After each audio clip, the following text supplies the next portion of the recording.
Hi everyone and welcome back. In this video, we are going to focus on Cisco NSO, which stands for Network Services Orchestrator. This is part of the Cisco Platforms and APIs section in the CCNA Associate exam blueprint, but I don't want to treat it as just another product name to memorize. NSO is an important concept because it changes the way we think about automation. So instead of starting with, I need to configure this command on this router, NSO starts from a higher level question. What service do I want to deliver across the network? That service could be something like onboarding a customer or deploying a VPN, maybe changing routing or applying a consistent configuration across multiple devices. The important point is that the service may touch more than one device, more than one vendor, and more than one part of the network. So in this first video, we are going to stay on the theory side.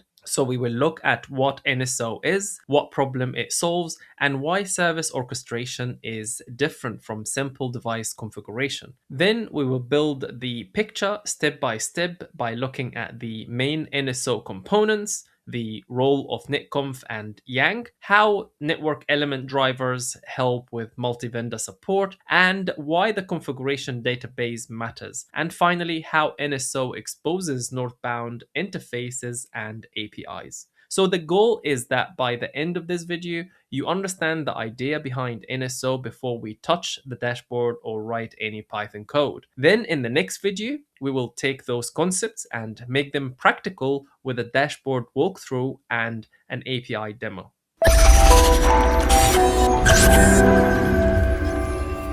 So NSO is a software platform that sits between the people or systems requesting network services and the devices that actually deliver those services. NSO is also model driven. That means it does not treat configuration as random text only. It uses data models to describe what a service looks like and what device configuration looks like. This is where technologies like YANG and NETCONF come into the picture, which we will cover later in the video.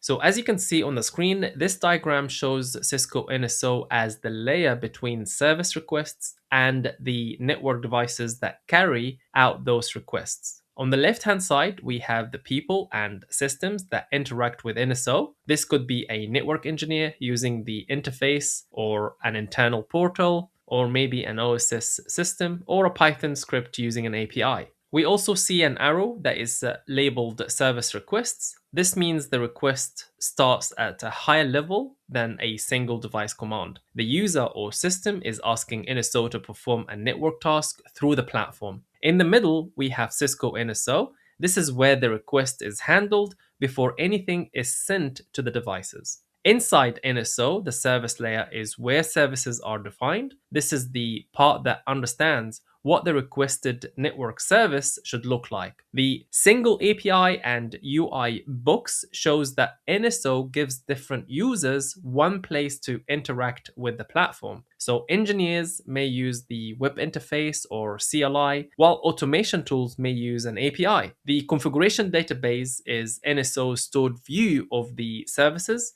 and managed device configurations. This is important because NSO needs to know the current state before it can manage changes properly. The model-driven box means NSO uses structured data models instead of treating configuration as plain text only. This allows services and device configuration to be described in a predictable format, and more on that later. So on the right-hand side, we have YANG models and NETCONF. So YANG defines the structure of the data, and NETCONF is one of the protocols used to work with the network configuration. Finally, at the bottom, we have the managed network devices. These could be routers, switches, firewalls, or virtual devices. So NSO communicates with these devices and applies the required configuration or operational changes. Okay, now let's go over what problem does Cisco NSO solves.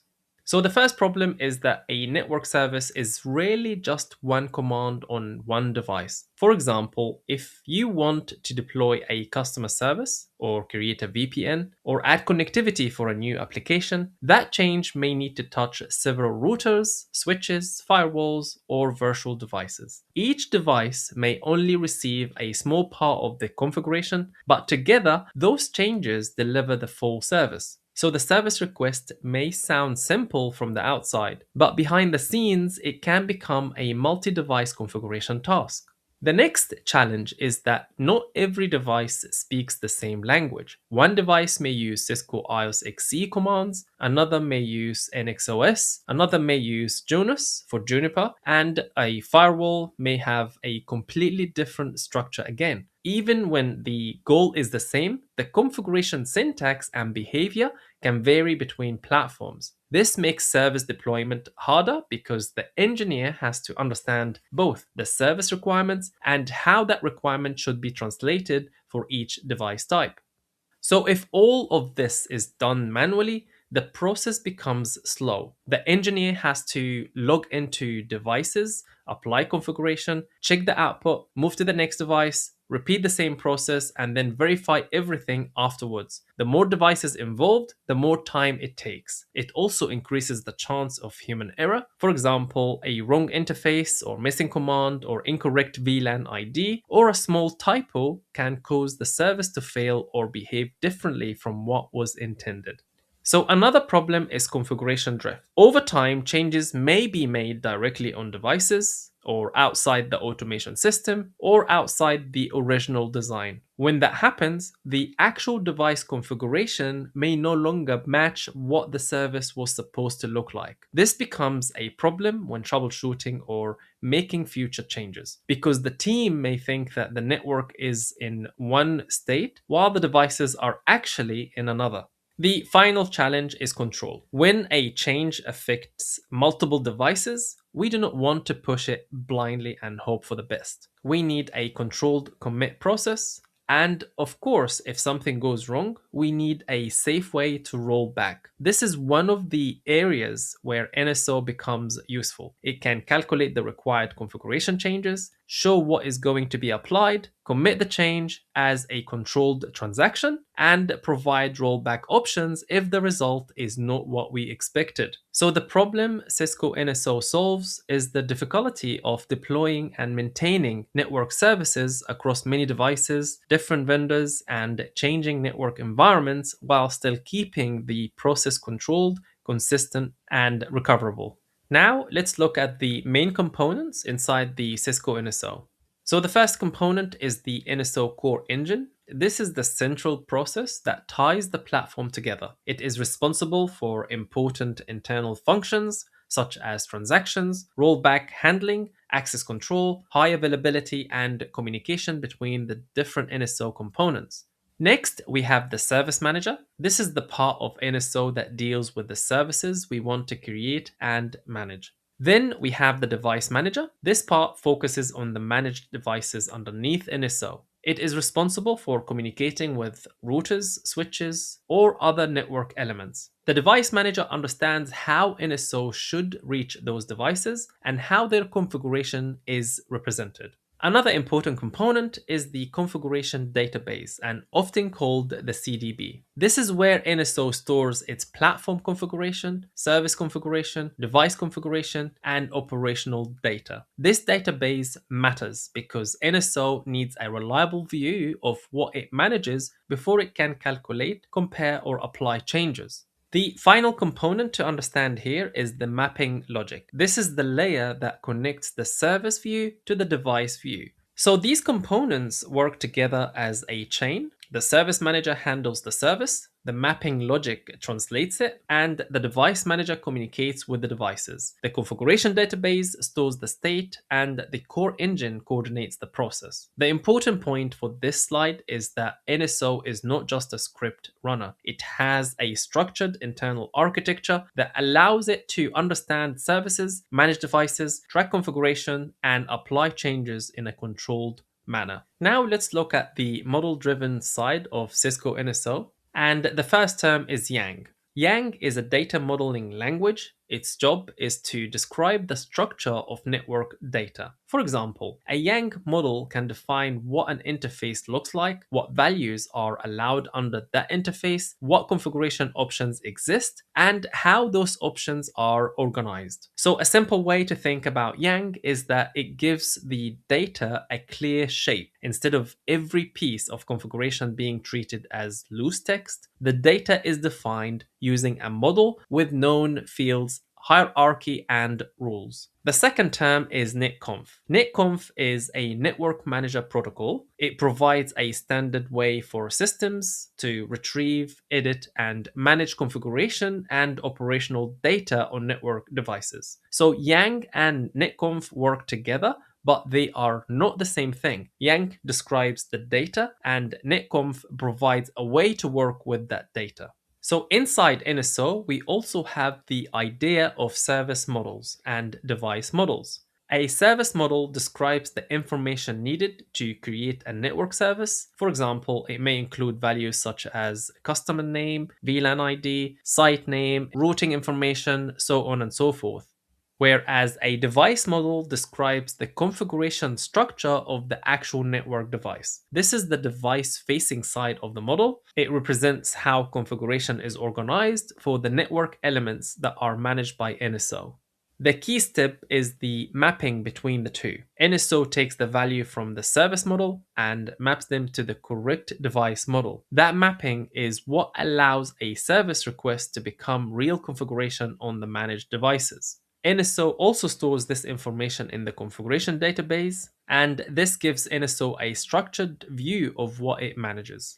So a NED is the device-specific adapter that NSO uses when it needs to work with a particular platform. Different platforms expose their configuration in different ways. Some devices support NetConf and YANG natively. So a NED contains the device-specific knowledge needed for NSO to work with that platform. It understands how the device configuration is structured, how to read it, and how to compare it, and how to send the correct changes back to the device. So for example, if NSO is managing an iOS XE router, it uses the iOS XE NED. If it's managing an XOS switch, it uses the NXOS NED. Each platform has its own NED as well. The reason this matters is that each device family has its own way of representing configuration and operational data. So the arrow in the diagram show the relationship clearly. NSO does not communicate with every device using one generic method. It selects the correct NED for the device type, and that NED handles the southbound communication.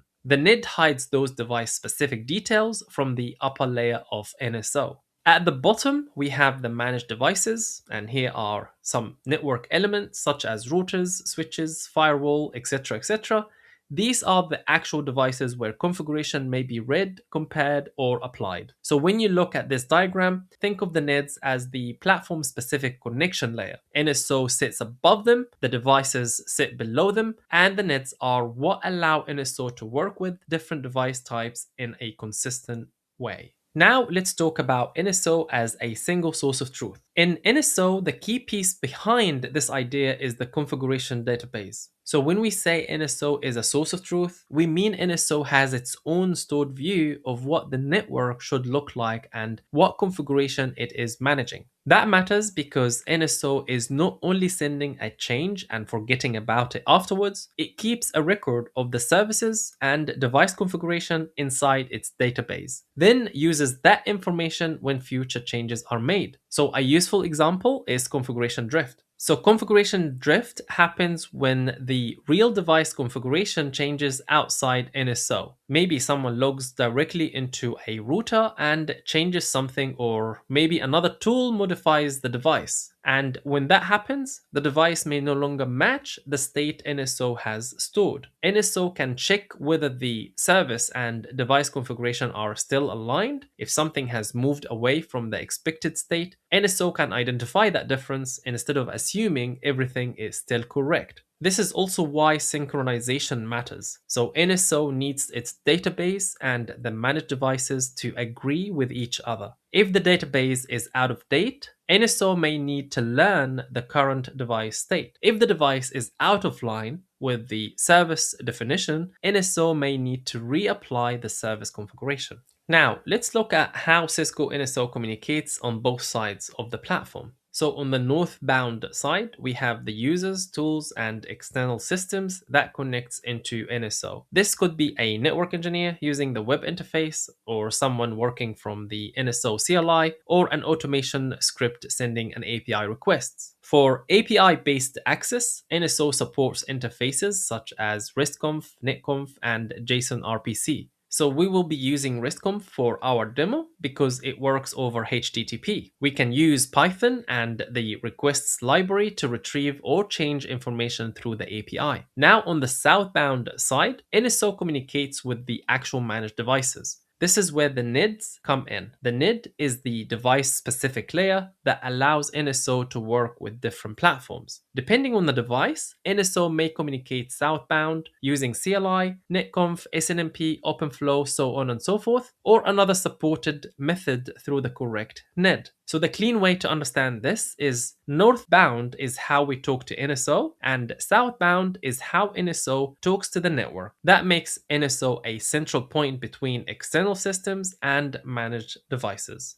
So a user or script can send a request into NSO using one of the northbound interfaces, and NSO then uses the correct southbound method to interact with the devices underneath. This also prepares us for the next video. In the demo, we will first use the dashboard, which is a northbound interface for humans. Then we will use Python with RESTconf, which is a northbound API for automation. So that's it for this video. I hope it was informative for you. And if you found it helpful, please don't forget to give it a thumbs up. And if you haven't already, please hit that subscribe button and turn notifications so you never miss our future tutorials and tech insights. If you have any questions or thoughts, feel free to drop a comment below. And remember, consistency and hands-on practice are key to success. So stay curious, stay inspired, and until next time, peace.